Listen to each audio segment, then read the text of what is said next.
అందరికీ నమస్కారం. కొన్నిసార్లు మనం చూసే చాలా సింపుల్, పురాతనమైన ఆచారాలే మనల్ని చాలా లోతైన ఫిలాసఫికల్ ఐడియాల వైపు తీసుకెళ్తాయి. ఈరోజు మనం కూడా అలాంటి ఒక ప్రయాణమే చేయబోతున్నాం. ఒక చిన్న దీపం దగ్గర మొదలుపెట్టి మన లోపలున్న చైతన్యం అంటే ఏంటో తెలుసుకునే వరకు. So let's start.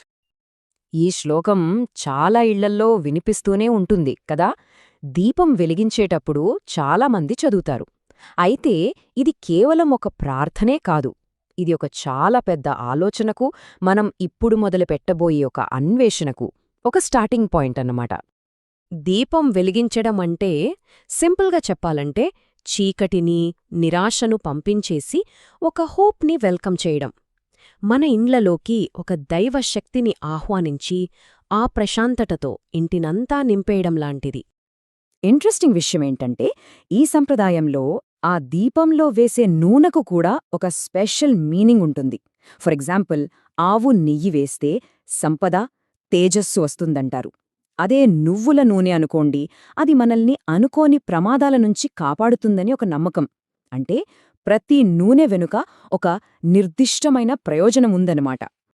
ఆ దీపపు జ్వాల గాలిలో ఉన్న మురికిని ఎలాగైతే చాల్చేస్తుందో, ఠీక్ అట్లాగే అది మన మనసులో ఉన్న నెగటివ్ ఆలోచనల్ని కూడా తీసేసి మన లోపలంతా క్లియర్ చేస్తుందని నమ్ముతారు. దీనివల్ల టెన్షన్స్ తగ్గి ఒక రకమైన పీస్ అండ్ వెల్బీయింగ్ ఫీలింగ్ వస్తుందన్నమాట. సరే, ఇక్కడే మన డిస్కషన్ ఒక ఇంట్రెస్టింగ్ టర్న్ తీసుకుంటుంది. మనమిప్పుడు బయట వెలిగించే దీపం నుంచి మన లోపలి ప్రపంచంలోకి ప్రయాణిస్తున్నాం. అసలు ఈ దీపం తొలగించాలనుకుంటున్న ఆ లోపలి చీకటి ఏంటి? అది వెలిగించాలనుకుంటున్న ఆ నిజమైన నేను అంటే ఏంటి? ఈ లోపలి ప్రపంచాన్ని అర్థం చేసుకోవడానికి వేదాంత ఫిలాసఫీ మనకొక అద్భుతమైన మోడలిస్తుంది. దాన్నే పంచకోశాలు అంటారు. అంటే ఏంటంటే, మన నిజస్వరూపం చుట్టూ ఉన్న 5 లేయర్స్ లేదా 5 పొరలు అనుకోవచ్చు. ఒక ఉల్లిపాయను తీసుకుని దాని పొరలు ఒక్కొక్కటిగా తీస్తూ ఉంటే ఎలా ఉంటుందో ఊహించుకోండి. ప్రతి పొర నిజమే, కాని అది ఉల్లిపాయకు కేంద్రం కాదు గదా. ఠీక్ అలాగే ఈ కోశాలు కూడా మన అస్తిత్వానికి చెందిన పొరలే, కాని మన అసలైన నిజస్వరూపం కాదు. సరే, ఇప్పుడు మనం ఆ కేంద్రం వైపు వెళ్దాం. అందులో మొదటిది అన్నమయ కోశం. సింపుల్గా మన ఫిజికల్ బాడీ అన్నమాట. మనం తినే ఆహారం నుంచే ఇది తయారవుతుంది. మనం అద్దంలో చూసుకునేది ఇదే. ఇక రెండవది ప్రాణమయ కోశం. ఇది మన లైఫ్ ఫోర్స్ ఎనర్జీ. మన శ్వాసలో, మన హార్ట్ బీట్లో మనం ఫీలయ్యే ఆ జీవశక్తే ఇది. సరే, ఇప్పుడు ఇంకాస్త లోపలికి వెళ్దాం. అంటే మన ఆలోచనలు, మన ఎమోషన్సు ఎక్కడైతే పుడతాయో ఆ ప్లేస్లోకి. మన ఎక్స్పీరియన్స్ అంతా షేప్ అయ్యేది ఇక్కడే. ఇక్కడ 2 లేయర్స్ ఉన్నాయి. ఒకటి మనోమయ కోశం. ఇది మన లోయర్ మైండ్. బయట నుంచి వచ్చే ఇన్ఫర్మేషన్ని ప్రాసెస్ చేసి కంటిన్యూస్గా ఆలోచనలు, ఎమోషన్స్ని క్రియేట్ చేస్తుంది. దీని పని సుఖాన్ని వెతకడం, బాధ నుంచి తప్పించుకోవడం. రెండోవది విజ్ఞానమయ కోశం. ఇది మన హయ్యర్ మైండ్, అంటే మన బుద్ధి. విచక్షణ, అవేర్నెస్, డెసిషన్ మేకింగ్ ఇవన్నీ దీని పనే. దీన్ని ఇలా అర్థం చేసుకోవచ్చు. మనోమయ కోశం అనేది సముద్రపు అలలకు అటూ ఇటూ ఊగిసలాడే ఒక పడవలాంటిది. అది జస్ట్ రియాక్ట్ అవుతుంది. కాని విజ్ఞానమయ కోశం ఆ పడవకు ఉండే స్టీరింగ్ లాంటిది. ఏది మంచో, ఏది చెడో ఆలోచించి సరైన దారిలో నడిపిస్తుంది. ఇక అన్నిటికంటే లోపల ఉండేది 5వది ఆనందమయ కోశం, అంటే బ్లిస్ షీత్.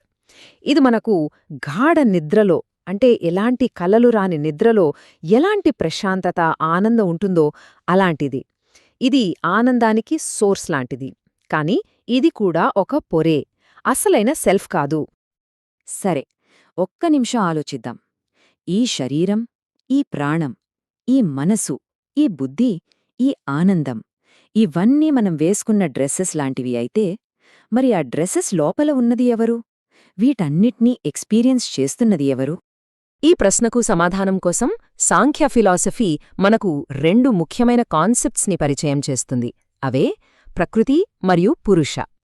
చూడండి, ప్రకృతి అంటే కేవలం మనకు బయట కనిపించే ప్రపంచం మాత్రమే కాదు. మన శరీరం, మన ఆలోచనలు, మన ఎమోషన్స్, మనం ఇప్పటిదాకా మాట్లాడుకున్న 5 కోశాలు కూడా ఇవన్నీ ప్రకృతి కిందకే వస్తాయి. ఎందుకంటే ఇవన్నీ మారుతూ ఉంటాయి. మరి పురుష అంటే స్వచ్ఛమైన చైతన్యం. ఈ మార్పులన్నిటినీ గమనించే ఒక సైలెంట్ విట్నెస్. అది ఎప్పటికీ మారదు. అది వీటన్నిటినుంచి వేరుగా ఉంటుంది. ఈ రెండిటి మధ్య ఉన్న సంబంధం ఎంత మిస్టీరియస్గా ఉంటుందో చూడండి. ఒక పురాతన టెక్స్టులో అంటారు, ఎముకలు లేని ఆత్మ ఎముకలున్న ఈ శరీరాన్ని ఎలా మోస్తుందో చూసినవాళ్లు ఎవరు అని. అంటే రూపంలేని ఆ చైతన్యం ఈ రూపమున్న శరీరంలో ఎలా నివసిస్తోంది అన్న ఈ మిస్టరీ వేల ఏళ్లుగా ఫిలాసఫర్స్ని ఆలోచింపజేస్తూనే ఉంది. సో ఆ మారకుండా అన్నిటినీ గమనిస్తున్న ఆ సాక్షిని గుర్తించడమే జ్ఞానం వైపు మనం వేసే మొదటి అడుగు. ఇక ఈ నిజాన్ని పూర్తిగా మన అనుభవంలోకి తెచ్చుకోవడమే ఫైనల్ గోల్. అదే విముక్తి. దీని లక్ష్యం కైవల్యం, అంటే లిబరేషన్. అంటే దుఃఖాన్ని అంతం చేయడం. ఎలా? నేను ఈ మారుతున్న శరీరాన్ని, మనసుని కాదు, నేను వాటిని చూసే ఆ మారని స్వచ్ఛమైన సాక్షిని అని తెలుసుకోవడం ద్వారా. సింపుల్గా చెప్పాలంటే ఇది పారిపోవడం కాదు. ఇది నేను అనే ఐడెంటిటీని తప్పుగా ఉన్నవాటితో ముడిపెట్టుకోవడం ఆపేయడం. ఇది ఒక గ్రహింపు, ఒక మెల్కొలుపు. మనం ఒక దీపాన్ని వెలిగించినప్పుడు అది భౌతికమైన మలినాల్ని, చీకటిని కాల్చేస్తోంది. మరి మన లోపల వెలిగే ఆ జ్ఞానమనే జ్యోతి మనం నేను, నాదే అని తప్పుగా అనుకుంటున్న ఏ మలినాలను, ఏ భ్రమలను కాల్చేస్తోంది? ఆలోచించండి. ఈ అంతరంగ జ్యోతిని వెలిగించుకునే ఈ ప్రయాణం మనందరిలోనూ సాగుతూనే ఉంటుంది. ధన్యవాదాలు.